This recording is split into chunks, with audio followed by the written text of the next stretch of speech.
So, okay, part 3 to this.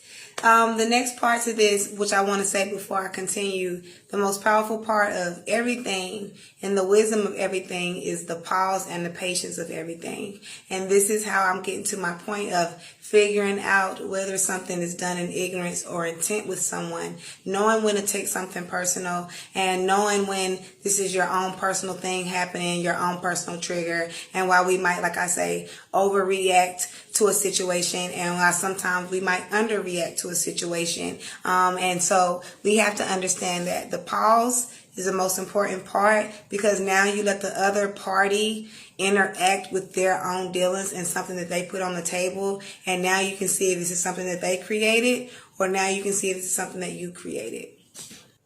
So going back to the story with the lady, I did kind of go off a little bit. I snapped, and I snapped on a whole nother level. I felt the energy of she was purposely trying to get under my skin. She was purposely, like I say, trying to use entitlement.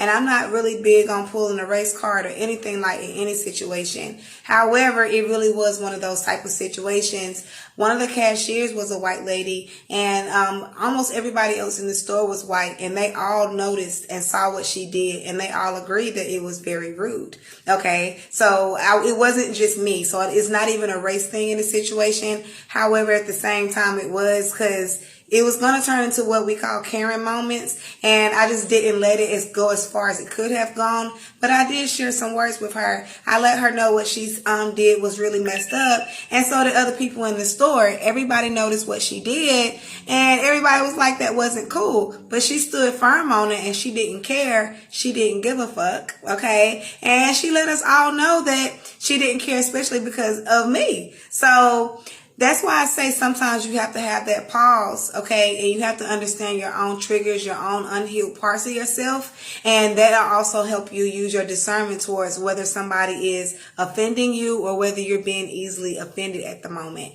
And that was a moment where I was actually being disrespected. I even paused, like I said, I went to the other line.